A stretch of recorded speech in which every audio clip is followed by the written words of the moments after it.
Hello, I'm Jacob Swain. Robert Glass. Robert Glasper. You know who he Rob is. Rob G, aka. You know Even what know I'm who he saying? is. I'm just a stranger. But we are embarking on doing a tour film, and it's my hope that this tour film embodies, the soul inspiration of pianists such as Fats Waller, Oscar Peterson, Mulgrew Miller, George Duke, Herbie Hancock, Sugar Child Robertson, and even Count Basie. I'm trying to take it there. We feel good about this. Wait, you're making me. I don't know if I can follow. Sure you can. Sure, all those people. It's your time. Thanks for that. It's your time. Now I'm nervous. Thank you. This is the legendary Kevin Swain. Amazing, amazing film director. Any music video that you've seen that's dope, he probably did it. Thanks. Or maybe not. Or maybe Tupac, Eazy-E, Stevie, list goes on. He's the man. But anyway, he's gonna follow me around the world and basically get a lot of behind the scenes footage. Y'all can see our everyday life and to see what we're doing when we're not on stage and be the eyes on us. We want you guys to get an inside look at how we do, so we need some help with that. The film of Dreams to Come will be similar to the tour films of Bob Dylan, Patti Smith, even Marvin Gaye and his time in Belgium, as a matter of fact. And we need some small support. We're looking to raise about $80,000 over the next 30 days to bring this dream into fruition. And I'm starting the whole thing off now. What you got? About $13. That'll work. That's a good start. I need this $5 for gas. Oh, you got 20 in here too now. Hold on. Let me get that back. Let me get that back. But we need your money to help us. It's only 9 here. That's man. 9? Yeah. I owe you 4. Okay, I owe you 4. fine. Yeah. Okay, Actually, good. somebody out there can give us 4. Great. $4. But we really need your support to raise money. What's up, everybody? You're tuned in to This Is Iyanna Jones on the GoPro Radio Network. Is you listening? Yes. All right. We have a great show for you. Oh, yeah. I don't know why I say that every week, because we always have a great show for you. I want to remind folks that today's show is sponsored by none other than, wait a minute, let me do that again. I want to remind everybody that today's show is sponsored by On the Move, sounds inspired by Mumia Abu Jamal. Why do you need to get the CD? Well, first of all, this is the only place you can get it. You can only go to bwmovingimages.com to get this CD. Actually, it's not a CD, it's 2 CDs. Second of all, it has great music on it by great artists like Public Enemy. It's got music on here from Abiodun Oyewole of the Last Poets. It's got music on here from Immortal Technique. Mm-hmm. It's got music on here from Khalil Khan, Letitia Devine. Yes. It's got some of my music on here. We'll see there. Shout out to Nana Soul, who is also me. Shout out to myself. And then we have on here also So Soon, the incomparable Fred Ho. And we even have Mumia Abu Jamal speaking in his own words. Yes. Now, let me tell you folks something. You can't get this in Chinatown. You can't get this from the bootleggers. You can't get this from iTunes. You can't get it from SoundCloud. Any of those places. You can only get it here. Right here. bwmovingimages.com. .com. And you know what? If you tell people that you heard about it on my show or even on the BCS Experience or any of the wonderful shows on the GoPro Radio Network, you'll get an autograph copy. And that's well worth it. Your autograph is indeed value rated. And for those of you who already have the CD, you can always go to GoProRadio.com and not only donate, just click that donate button. You can also go there to watch what's happening right now. It's the live stream video. So you can see our wonderful faces here in the studio. There you have it. So, as I said, we have a really, really good show. No, it's a great show. It's a fantastic show. Thank you. It's a fantastic show. I'm really sorry about that. I didn't mean to disrespect you, Byron, by saying that it was really, really good. No, it's fantastic. There you go. But we're going to be talking in just a few moments with Emmy and Grammy-nominated director J. Kevin Swain, who's one of the most versatile producer-directors in music, related content, concert films, and television production. We're also going to be talking to the lovely Jasmine Victor, very good friend of mine, who is the executive producer of Dreams to Come, the film about Robert Glasper, and they're going to tell us a little bit about that. But first, I want to remind folks that if they want to join the conversation, they can call at 646-595-3807. Again, that number is 646-595-3807. And of course, you can watch the live broadcast at GoProRadio.com, GoProRadio.com. So, without any further ado, let's bring Jasmine and the wonderful Mr. Swain on the line. Hey guys, you're live on This Is Iyanna Jones. How are you? Doing great. Fantastic. You guys are working on an amazing project.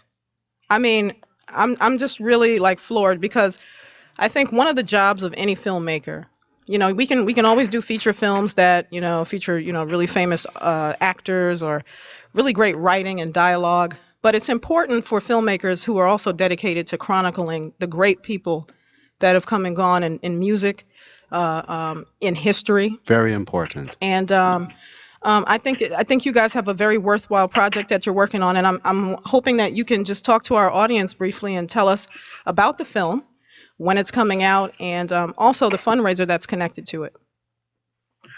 Well, surely. We started shooting Robert Glasser a little over a year ago, and we've been following pretty much around the world. We shot him in Paris, Amsterdam, Brussels, Brazil, Istanbul, Turkey, where else? London, San Francisco, LA, New York, and soon to be in Spain and in Shanghai, China. And what we hope to achieve is just chronicling his great music and his great life. I mean, he's just a great human being all around. And we haven't seen this before. I mean, we've seen most of the jazz films and documentaries are tragic. Around Right, right. Midnight, Bird, those kind of films are beautiful pieces of work, but there's always a tragic ending to them. We don't have that this time. This is here's a family man. Here's a great musician who's just a really cool person to all his friends too, and everyone loves him and wants to work with him. And that's what we hope to bring out. And we have cameos. We won't say all the names, but some pretty well-known names in the business that going to be a part of this as well. I'll give you a couple of names. All right. Most Def, Okay. Marsha Ambrosius, Michael Javon Warner, Common. I'll leave it at that. No more. There's just 10 more names easily. But we're doing a Wow. nice film. Wow. And for folks who don't know, because we always like to try to educate the audience here. Robert Glasper is a Grammy Award-winning musician, and he has a band called the Robert Glasper Experiment. But what compelled you to do a film on Mr. Glasper? I mean, because there's a lot of different artists out there, and I know you mentioned that he is beloved by many of the people that work with him, but what prompted you to want to do a feature documentary on this individual? Well, a couple of them. The first one was my executive producer, Jasmine Victor, told me how great he was and invited me to the show. I saw the show phones up. I was like, oh, this is a film here. This guy definitely needs to be celebrated and produced and directed in a film that really shows what he's about. It's one thing to go to a concert. It's quite another to live with someone for a while. Sure. And I would also say I was a small part of the Jazzmatazz era with Guru, which is also a great era of like hip hop and jazz and soul and hip hop and jazz. And that wasn't chronicled at all. And I shot, I think, one video with MC Solar and Guru in Paris, and I vowed that this wouldn't happen to Robert Glasper. The world will know who he is for generations to come. Absolutely. Because this music is so incredible. It's fresh, it's exciting, it's new, it's provocative, and it's there are no boundaries to it. We haven't had that in music, maybe since the beginning of hip hop. Okay. A little bit later on the program, we're going to make sure that we play some of Mr. Glasper's music. But I wanted to ask Jasmine, it's a very difficult process, obviously, putting together any kind of film, including documentary films, and sometimes a little bit harder because, most folks know that, the return is not that lucrative on a documentary. So it really ends up being a labor of love. So I know that there's a campaign that's going on really, really shortly to help support the film. Can you talk a little bit about that? Yes, we actually have a Indiegogo funding campaign that we launched around 21 days ago. We're close to the end now. We have about 4 days left to the campaign. But the premise of the campaign really was, one, an awareness piece, because we've been, as you said, films like this can sometimes be a labor of love. Between Kevin and I, this has been a labor of love because we want to chronicle this moment in history and telling Robert's story. It's such a great story, not just from a music perspective, but just overall, really his story, I know, inspires me, his peers, as well as his fans to really live your dream, because throughout the film, we're watching him live his dream. You know, we started filming before he ever got nominated for the Grammy, and then, you know, ended up winning the Grammy as well. So we're following him through this entire, you know, these pivotal moments in his career, but also his life. So with the Indiegogo campaign, we wanted to finally, you know, announce the film, and to his fans and to the world and to the press, but also then allow the fans to get involved. You know, they support and are so passionate about his music. We wanted to give them a way to be a part of the film and to contribute to the making of the film. So the Indiegogo, like I said, we have 4 days left for the Indiegogo campaign. If you go to Indiegogo.com, you can type in the film name of Dreams to Come, Robert Glasper, and the site name will come up. Or you can also use our shortened link. It's bit.ly, bit, bit.la. I'm sorry. Can you repeat that one more time? Okay. bit.ly, thank you, / of Dreams to Come. Great. And you can go onto the site there and donate in that way. Okay. Well, let's take a second to just hear some of the music because, you know, again, for folks who don't know, hailing from Houston, Texas, Robert Glasper is a jazz pianist with a knack for mellow, harmonically complex compositions that also reveal a subtle hip-hop influence. Since graduating college from the New School University in Manhattan, Glasper has worked with a variety of artists, including trumpeter Roy Hargrove, vocalist Carly Simon, and rapper Mos Def, who Mr. Swain mentioned will be featured in the film. The pianist released his debut album, Mood, on Fresh Sound New Talent in 2004. And we're going to hear some of his music, but first, I think that it's important to note that he's also worked with folks who are Herbie Hancock inspired. He did some covers of Thelonious Monk's Think of One. And, you know, he's sort of like the musician's musician. And he won a Grammy, and as Jasmine mentioned, you know, they followed him throughout this journey without any of this happening. It's one thing to, you know, do a documentary on someone who has already accomplished things, but to come into the project midway into, you know, their continuing success, it's really, they really had an opportunity to capture some magical moments in his career. So let's just take a listen briefly to some of Mr. Glasper's music.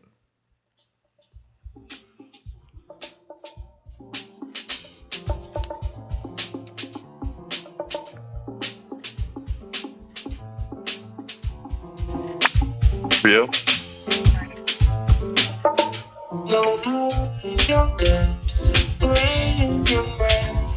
It's fun to lose and to pretend she's overboard, sail for shore.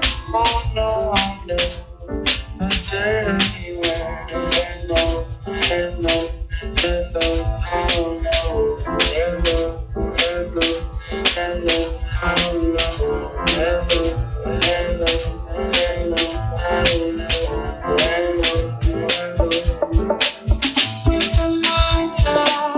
hello, hello.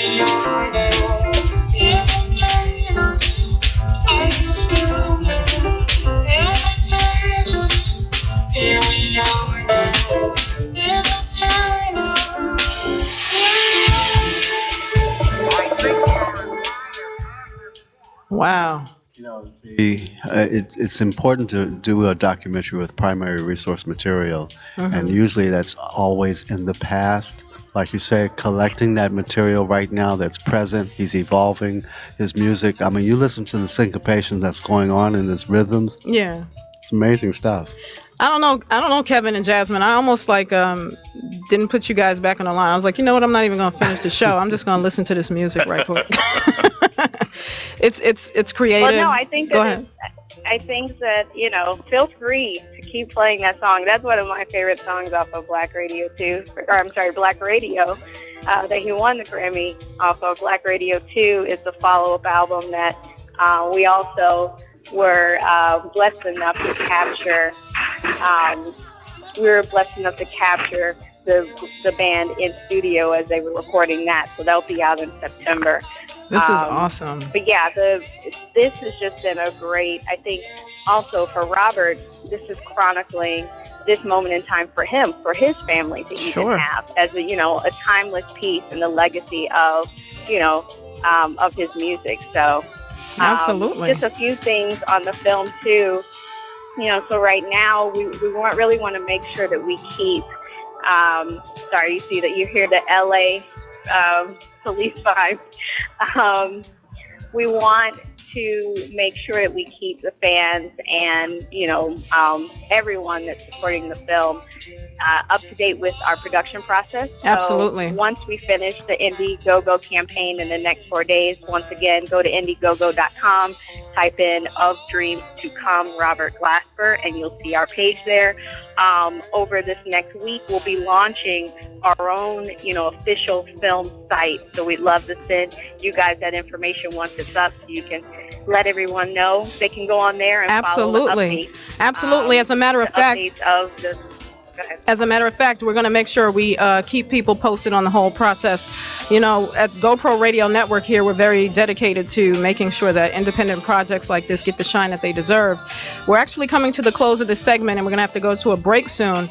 If you can just tell us really quickly one more time, Jasmine, how people can reach you, how they can support the campaign for Of Dreams to Come, the Robert Glasper story. Yeah. So you can go to support the campaign. You can go to Indiegogo.com, type in Of Dreams to Come Robert Glasper, and the film page will go up. You can also follow us on Twitter. The handle is @Of Dreams to Come, and we're also on Facebook. If you type in Of Dreams to Come, the film page will go up. Like us, follow us. We're keeping you updated that way. And we have some surprises for those supporters that are helping us along this journey. So, absolutely. Thank you. Well, no, thank you. And listen, also, I'm following you guys' career as well. Don't forget that Kevin Swain is very celebrated and successful in his own right. And I want to thank you for joining me today, Kevin, and also you, Jasmine. I wish you guys the best of luck and know that GoPro Radio is going to be doing what it can to get the word out about the project. Thank you for having us. We appreciate it. No problem. All right, guys, you are tuned into This Is Iyanna Jones on the GoPro Radio Network, GoProRadio.com. We're going to take a quick break, and we will be right back with This Is Iyanna Jones.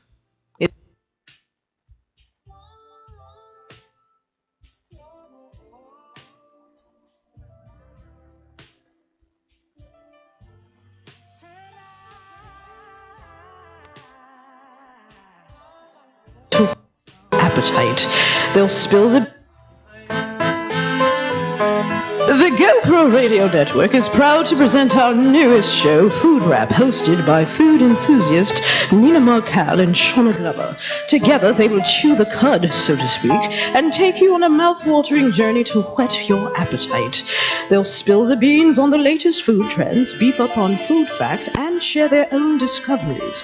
They'll also have special guest experts and feature piping hot segments like Strange But Food and Chop It Up. So tune in on Saturday, June 1st at 3 p.m. Eastern Standard Time for the premiere of Food Rap and get your food fix in. Why? Because, well, talk never tasted so good. That's Food Rap only on the GoPro Radio Network at www.goproradio.com. You're listening to content developed by the GoPro Radio Network, the fastest growing network in the galaxy. GoPro Radio Network. Listen to the voices in your head. All right, we're back. We have some weird echo going on and also some music playing. I don't know what's going on with that. But in any event, maybe it's because I'm coming to you live in stereo in the studio of, as Byron C. Saunders says, the Chocolate Studio. You're tuned into This Is Iyanna Jones on the GoPro Radio Network. Is you listening? I is. Today's show. Damn it. Wrong camera. Today's show. Yes.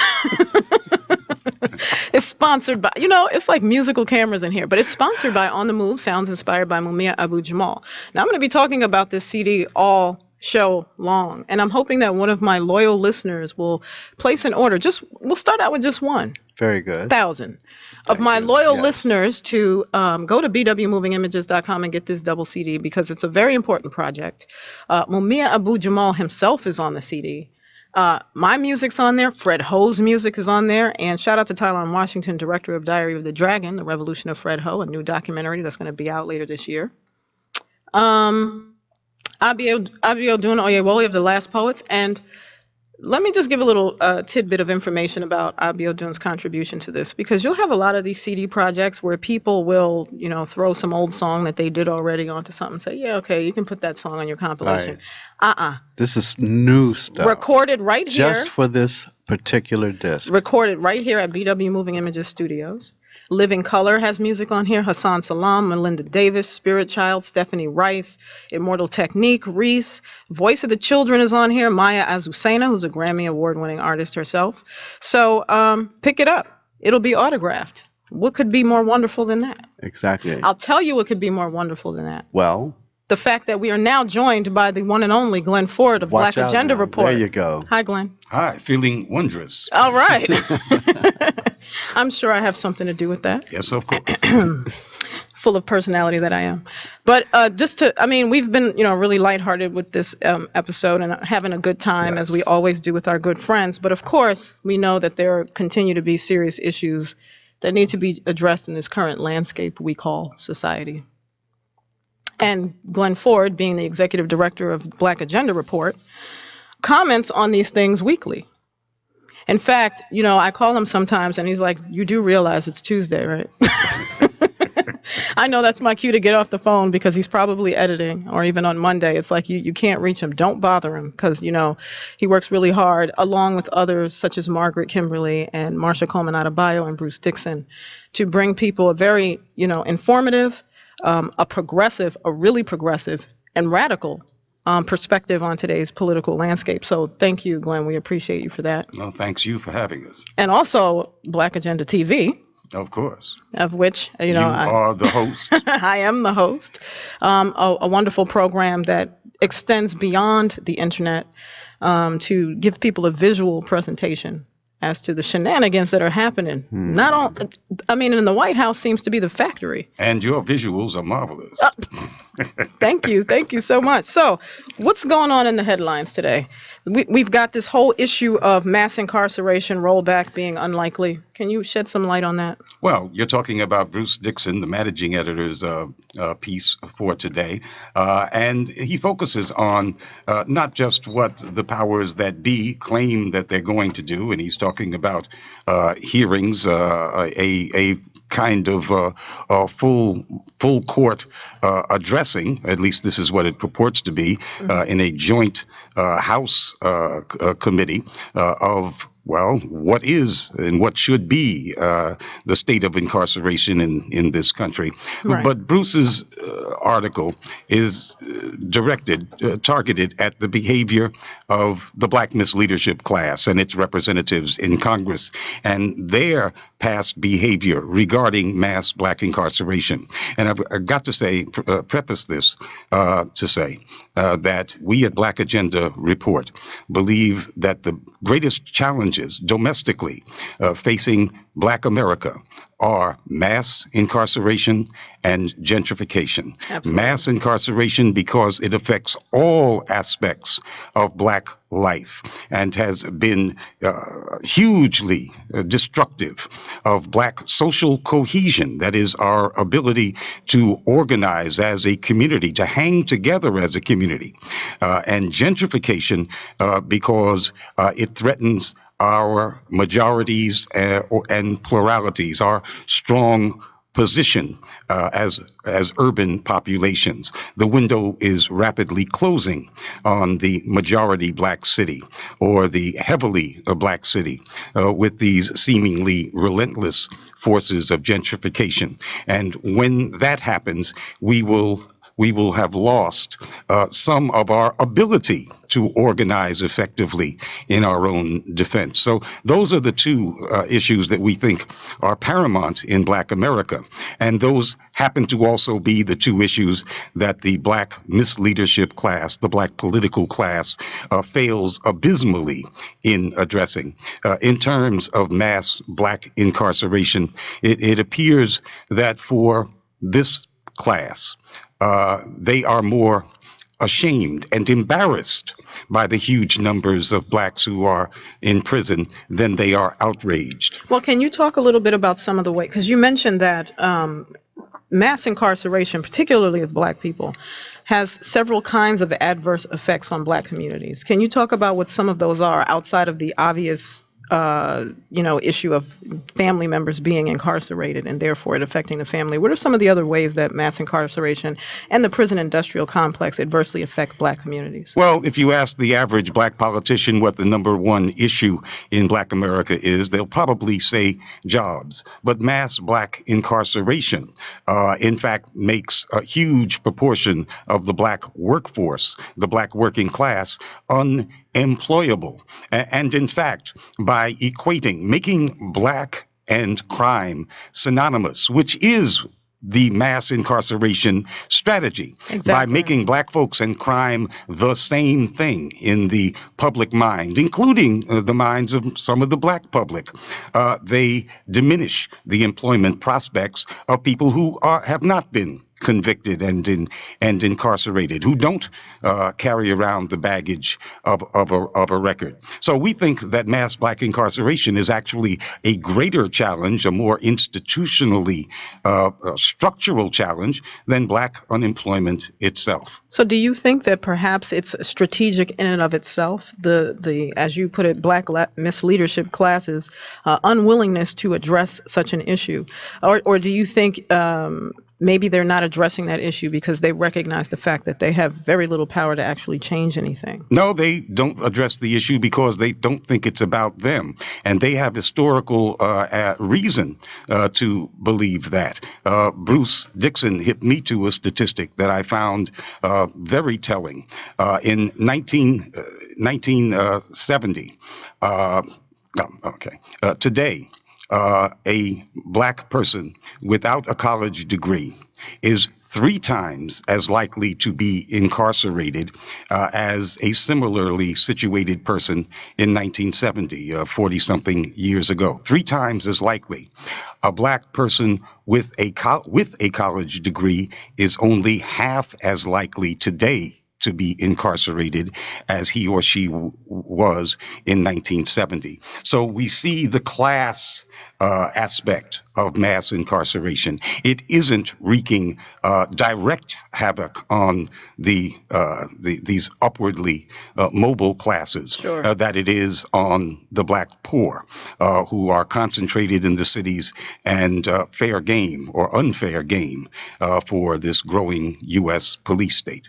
Glenn, I think it actually goes even beyond just the adult population, because the prison complex, the industrial complex side of it is from classroom to the penitentiary, from classroom to the detention center.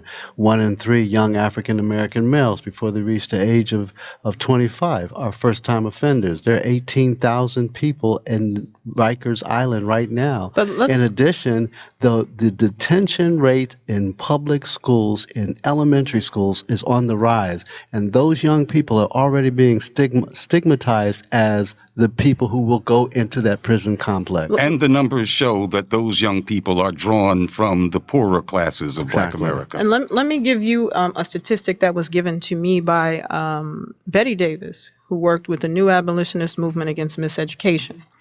And she told me something that was quite chilling. So we're talking about youth 15, 16, 17, 18. It starts even earlier than that. Earlier than that. There were some prisons who were developing their seating plans based on the 3rd grade reading scores of children in the quote unquote inner cities. So you fail your reading test or your statewide, state mandated reading test, you're more likely to be incarcerated based on how you do on that. And if that's not a significator of what the schools are doing and how the schools are working in collusion with the prison industrial complex, then I don't know what is. In the state of Georgia, the 3rd largest industry is the prison industry. They make all of the Department of Transportation signs. And in that state alone, their reading score is 46 out of 50 states. can't graduate. They're graduating less than 50% of their high school students, and the elementary school failure of social studies, the CRC test, is what they are basing it on. Their reading scores, their social studies scores are already showing that the failure rate is exactly guiding those young people into the prison industry so that they can continue to fuel the third largest industry in the state of Georgia, which is making those street signs. I'm going to let Glenn respond to that, and then we're going to go to a quick break. But Glenn, what did you want to say to? And of course, the private prison industry is growing by leaps and bounds. These are industries that are listed on the stock exchange. Their stock goes up when prison incarceration rates go up. Their prospects go down, and their stock goes down when there is a threat coming from prison reformers to diminish the number of people who are incarcerated. So they profit directly by the numbers of people who are sent behind bars, and they are hugely influential as big capitalists in politics in the United States. We're talking about the prison industrial complex, but I think we could also call it modern day slavery. You're tuned into This Is Iyanna Jones on the GoPro Radio Network, GoProRadio.com, and we'll be right back after these messages. Hi, I'm Nina Marcal. I'll be bringing up your purchase today, and my associate Shauna Glover will bag your items. Hey there. Hey, nice to meet both of you. Let's see. Pork rinds, grape soda, genetically modified strawberries. Yeah.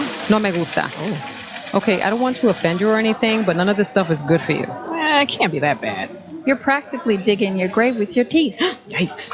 But don't worry, there are healthier choices that are just as delicious. You can try some dried kale instead of potato chips. Or even actual grape juice in the place of the purple liquid cavities. Right. Also organic fruit instead of the GMOs.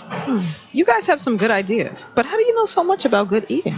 Sean and I host the brand new talk show Food Wrap every Saturday at 3 p.m. Eastern Standard Time on the GoPro Radio Network. Yeah, it's the brand new radio show that's all about good eating. Nina and I will take you on a delicious journey through the latest trends and traditions in alternative eating from the everyday person's perspective. Wait a minute, I heard about that show. Food Wrap on the GoPro Radio Network, right? Yep, it's the perfect weekly digest for anyone looking to beef up on food facts and share their own discoveries. All right, that's it. I'm putting all this junk back and I'm making better choices. And the first choice I'm making is to tune into Food Wrap every week from now on. That's every Saturday at 3 p.m. on the GoPro Radio Network. At www.goproradio.com. Where talk never tasted so good. You're listening to content developed by the GoPro Radio Network, the fastest growing network in the galaxy. GoPro Radio Network. Listen to the voices in your head. All right, we're back. You're tuned into This Is Iyanna Jones on the GoPro Radio Network. Is you listening? I is. I hope you are, because I hope you is. You are. You got to pay attention on this one. This is some serious stuff, Iyanna. We have a lot to talk about. I enjoy picking Glenn's brain when he comes here and visits. So we're going to change the subject in just a second, but I know Glenn wanted to have a final follow-up comment as it relates to this disparity in this whole prison industrial complex, people understanding the differences between communities, et cetera, et cetera. Yeah, and I want to get back to Bruce Dixon's thrust in his article, which is the behavior of the black political class on the issue of black mass incarceration. Lots of people don't know, although Michelle Alexander pointed out in her book, The New Jim Crow, but they don't remember that about half of the Congressional Black Caucus voted in the 1980s for that 100-to-1 disparity in terms of crack cocaine versus powder cocaine bill. Sure. Now, many of these same legislators are still on Capitol Hill. They don't talk about it. They don't apologize. But it should be pointed out that they went along with the hysteria that led directly to hundreds and hundreds of thousands of black folks spending long terms in prison. And yet, when finally, because of a whole bunch of people's works, including lots of Republicans by this century, almost everyone agreed that the 100-to-1 disparity was unfair. And so we see even some of those black congresspersons who voted for the great 100-to-1 disparity, trying to claim credit for the fact that the disparity has now been lessened to 18-to-1. We also want to point out, as Bruce did in his article, that Eric Holder, the first black attorney general, resisted allowing that law to be retroactive, to allow people who've been convicted under it to be released early from prison rather than having to serve out their full terms based upon that terribly unjust law. I don't know. I mean, I understand your point about them thinking that it doesn't affect them, but I'm still convinced that they just go along with whatever the powers that be, and they're certainly not the powers that be, that they go along. That's why you call them the Black Misleadership class. I think it's their job to serve as a buffer between justice for poor folks and the whims and the will of those who are actually in power.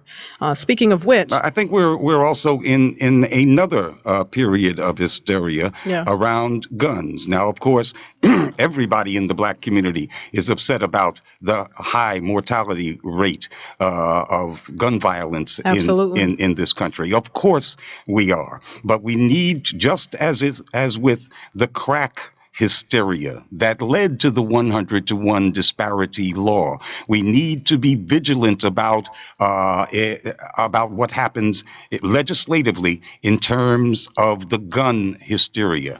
For example, in Indianapolis, the U.S. attorney has made a pledge that he would enforce the more stringent federal gun control laws in 5 targeted zones of the city that they call hotspots. Guess who lives in those hotspots? They're talking about all of black Indianapolis.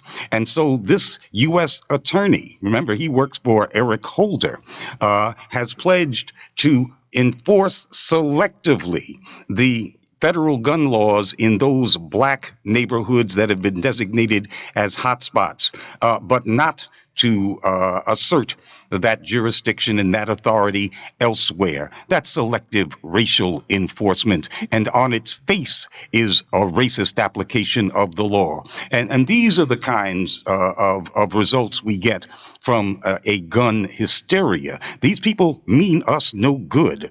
And when they mean us no good, unless we are vigilant, nothing good will come out of it. We also have to be mindful of the fact that the timing on this whole explosion of gun hysteria is very uncanny and out of nowhere. I mean, we've not been talking about gun control to the extent that we've been talking about. We didn't talk about it during Columbine. We didn't talk. I mean, I'm not understanding how it became so incredibly and terribly relevant at this particular moment in time.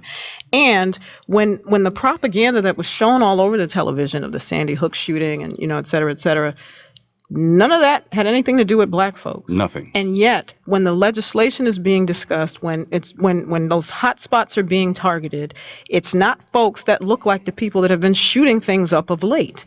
And you have to ask yourself, what is the agenda? What is the real agenda of the government and the state governments all over the country and ultimately the federal government when they're talking all of a sudden about stringent gun laws that will supposedly save lives, but none of the folks who are stockpiling weapons are being targeted? Right. They want to establish and further deepen the Constitution-free zones and make them apply to as much of Black America as possible. This is mass Black incarceration in 2013. It's the same kind of hysteria that we've been witnessing since about 1970. That's when we can date roughly the beginning of modern mass Black incarceration incarceration, right after the Black Freedom Movement. It is as if collectively white folks all over the country, because it spread immediately east, west, north, and south, to states with large black populations and to states that had tiny black populations. This phenomenon of mass black incarceration, it was as if white folks said collectively, okay, you guys won't stay in your place, the place that we had put you in, and well, now we've reserved a place for you. We got a new place for you, and it's prison. And that's basically where mass black incarceration comes from. It's a political response. Glenn, given the construct of what we know is going on, give us a constructive platform for a solution. Well, we need community control, that is, control over our own communities. Mass black incarceration starts with mass, intense surveillance of black communities. If you look hard enough, you're going to find crime. And so that's where the phenomenon begins, with hyper surveillance of black America. That's why, although every study shows that whites do at least as much drugs as blacks, they are not arrested at anything the rate that blacks are, because police aren't looking to put white people in jail. So we need community control of police forces so that we don't have outsiders, a kind of occupation army looking at us with malicious intent. That is a start. And in fact, that is fundamental.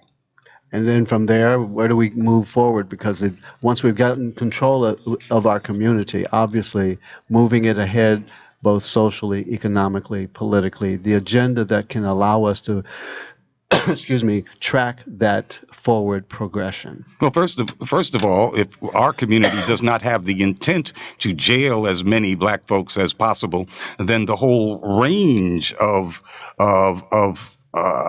punishments or rehabilitations can be discussed. But you can't discuss rehabilitation on a principled level and in good faith with people who just want to get you out of the body politic, move you physically out of society. This is a non-good faith conversation, and so it begins with self-determination. And I think also too, there needs to be a lot of focus on just media and the representations of black people in entertainment, versus both in film, television, as well as music. You know, this continued push of a culture that is hyper criminalized, that is shallow in terms of ethics and morals, that is fragmented, that is self-disrespecting. I mean, you know, we all know that those folks exist, but certainly it doesn't describe the whole diaspora of the black experience, particularly in the United States of America, and yet it's such a pervasive image. I think also the lack of opportunities for black students in terms of having quality education in our schools, because just like, you know, there are alien police who are coming in and watching us and looking for crime, there are students who come in from there are teachers who come in from alien neighborhoods to sort of come into the zoo, so to speak, and babysit the kids for 8 hours and, fill them full of curriculums that, don't encourage analytical thought, don't instill in them any sense of self-esteem. So you really have it coming from all sides. In addition to being surveilled, on top of that, I really feel like they're being, they're being criminalized by design from the crib. And so when you've got this spiritual assault that's happening, and then you're being watched, and then you're being devalued, even by people who look like you, who are supposed to represent you politically, it's a horrific cocktail, I think. Is there hope? Absolutely, there's hope, because you've got Black Agenda Report that exists. You have GoPro Radio that exists, that is putting out information about this stuff. And you have people who simply, and we are armed with the knowledge, and we understand that does not represent the whole of the black community. Whatever that even means. We can have 7 shows even discussing what is the black community in this landscape. But, I think we just have to combat these messages. This is really a war for the hearts and minds of our people, and it's really playing out not only in the political arena, but also anywhere people can watch images or hear sounds. That's what I think. All right, I guess we can go to a break now. You're tuned into This Is Iyanna Jones on the GoPro Radio Network. I'm talking with Glenn Ford of Black Agenda Report and also Byron C. Saunders of the BCS Experience. GoProRadio.com, GoProRadio.com. We'll be right back. You want to know the truth, folks? Do you really want to know the truth? Well, perhaps you can't handle the truth. But if you can listen to GoPro Radio. Tune in at www.goproradio.com. Now, have I made myself clear? GoPro Radio Network. Listen to the voices in your head. I know I do. You're listening to content developed by the GoPro Radio Network, the fastest growing network in the galaxy. GoPro Radio Network. Listen to the voices in your head. All right. Yeah, we won't jump on it. We won't get you. Is Khalil supposed to be on here? You're tuned into This Is Iyanna Jones on the GoPro Radio Network, GoProRadio.com. Shout out to Tylon Washington, who was he bum rushed the show, so to speak. So we're talking about mass incarceration. We're talking about racism. We touched a little bit on gun control, which I really think is ultimately people control. I know we wanted to talk about Obama Syrian press pass and a couple of other things, but while I have you here, I really want to address this issue of Obama and the drones and, I guess really what it boils down to is the crush, that Black America still seems to have on Obama. And, what that really means for a political landscape for Black people in the future. How we follow politics, how we judge the political platforms of our so-called representatives, because I can't get over the fact that, information has just come out that, well, not just come out, but the fact that, they say maybe 1 or 2 civilians are killed in these drone strikes. It's much, much more.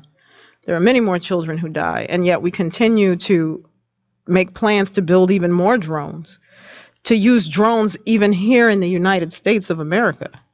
First to surveil, and I say to you, which neighborhoods, which communities are going to be surveilled by these drones that are not yet weaponized, but have the capability to be?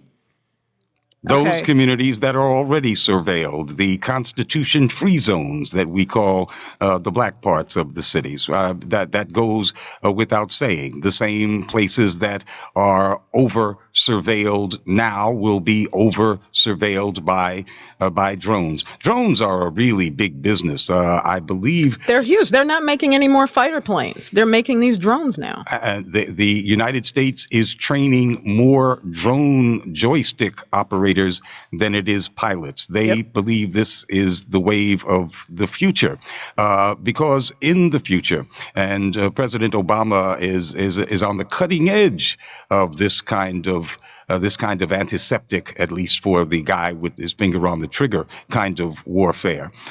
This promises to allow the United States to wage unlimited war with minimal casualties. They have learned that most Americans don't care about who is on the other end of American weapons as long as Americans don't come home in body bags. This president has taken this approach to war as a kind of thing that the United States decides what war is to a new level.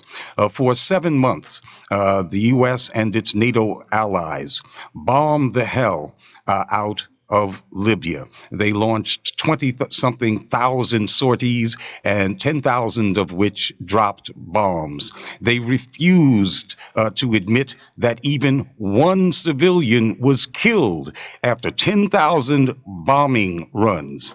And when it was over, after they had killed Colonel Gaddafi and their hired jihadists were in charge on the ground, ground.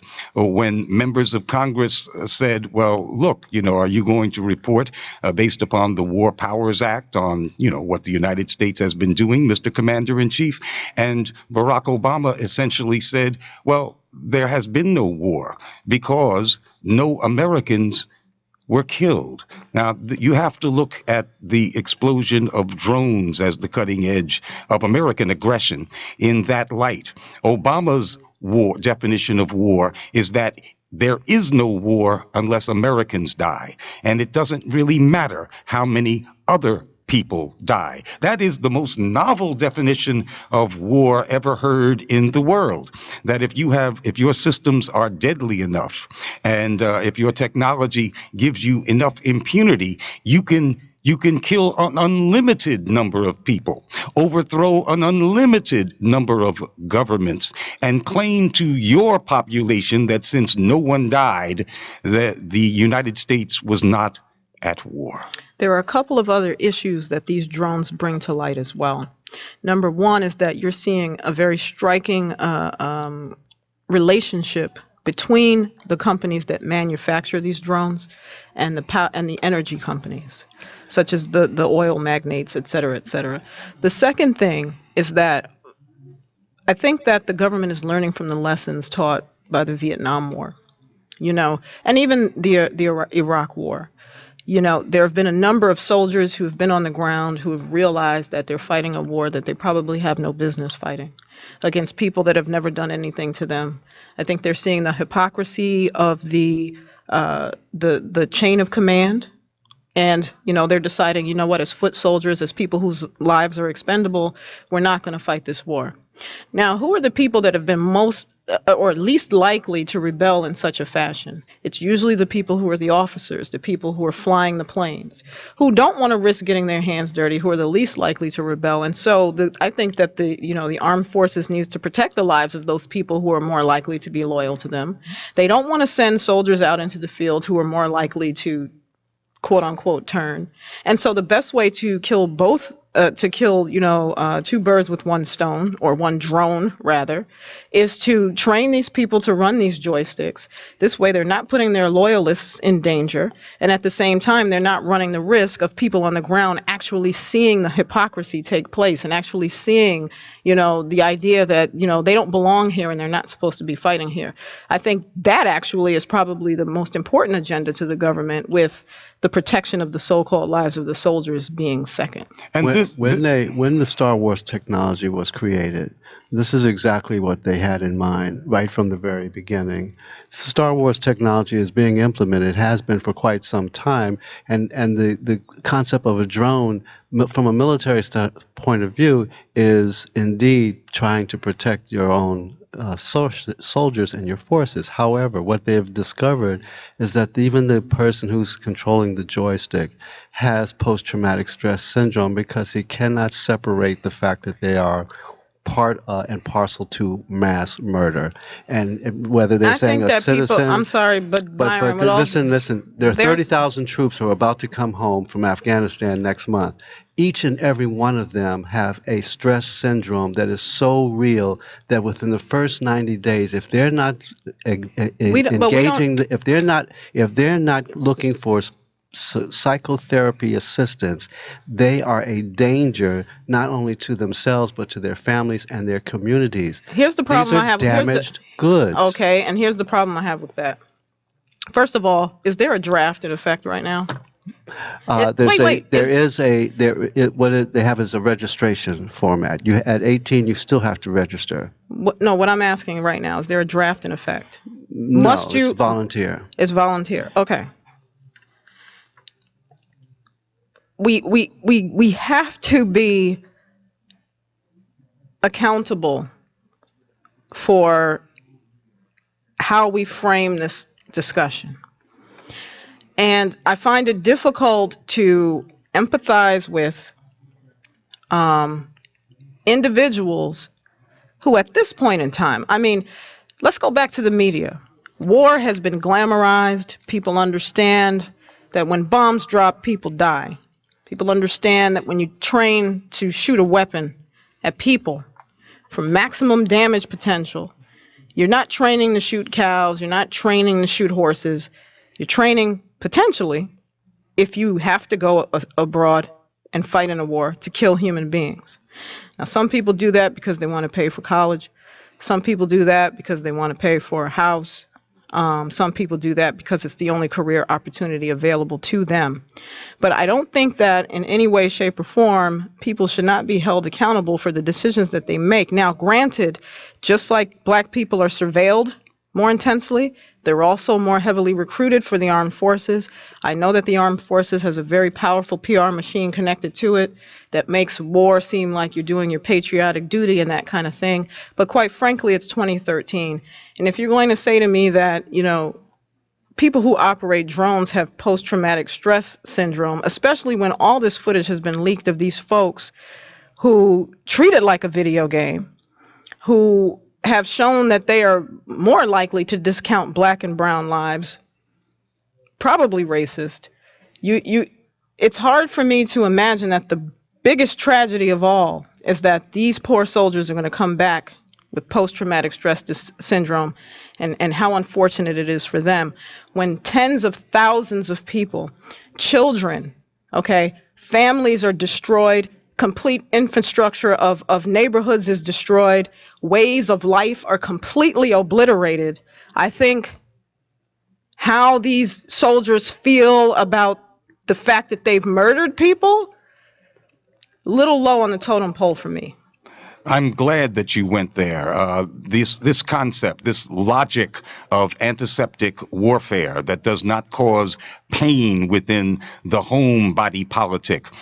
We should go back to 1973 with the introduction of the all-volunteer army. It was a change that was welcomed by the Joint Chiefs of Staff.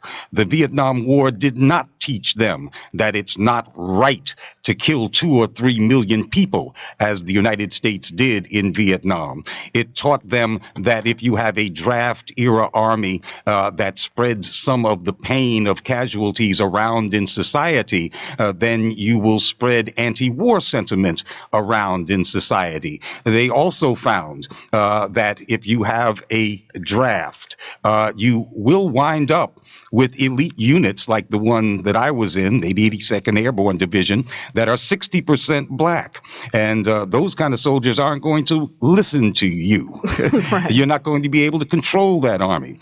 So the end of the draft in 73 was very much the Pentagon's idea. And they would not give up today the all-volunteer army if the entirety of the Congress said to do so, because now they have a vehicle whose membership, that is the membership in the armed forces of the United States, touches only on less than 1% of the population. So even when there are high body counts, that pain is only felt in a small, slim slither of the population. And in terms of white people, it's in places that you never heard of in South Dakota and not in the big media centers. Today's soldiers is as victimized as the rest of the citizenry who get no support, because when they come home, 1 in 3 homeless people today are veterans. So they're just as victimized for being sent over. You're right, they're killing machines. They're not sent over. We got about 90 seconds, so but that's the point. They're not sent over. But we, the government, disproportionately abandons them when they come back. Well, that's another issue, but that's dealing also with the issue of just, again, the government not being overly concerned about soldiers and simply overly concerned about winning. That's why we got to get out of the war business. All right. War is ugly. Well, we can agree on that. You're tuned into This Is Iyanna Jones on the GoPro Radio Network, GoProRadio.com. I want to thank, of course, my brother, Byron C. Saunders. We disagree, but we agree on one thing. We love each other. Hello. And also the illustrious Glenn Ford. Always on point, yes. Always radical. I love it. Black Agenda Report, blackagendareport.com. Also go to GoProRadio.com, and don't forget to tune in on Saturday. We're at 3 o'clock. We got Food Rap with Shauna Glover and Nina Markel. Also at 4 o'clock, we got the Glenn Z Show. Then NRG at 6 o'clock. And last but not least, the Sexy Party Show. So make sure you tune in, GoProRadio.com, GoProRadio.com. You've been tuned into This Is Iyanna Jones. Is you listening? I am. All right. Today's show was sponsored by On the Move, sounds inspired by Mumia Abu Jamal. Make sure you get your copy at www.bwmovingimages.com. You've been tuned into This Is Iyanna Jones on the GoPro Radio Network, GoProRadio.com, GoProRadio.com. Peace.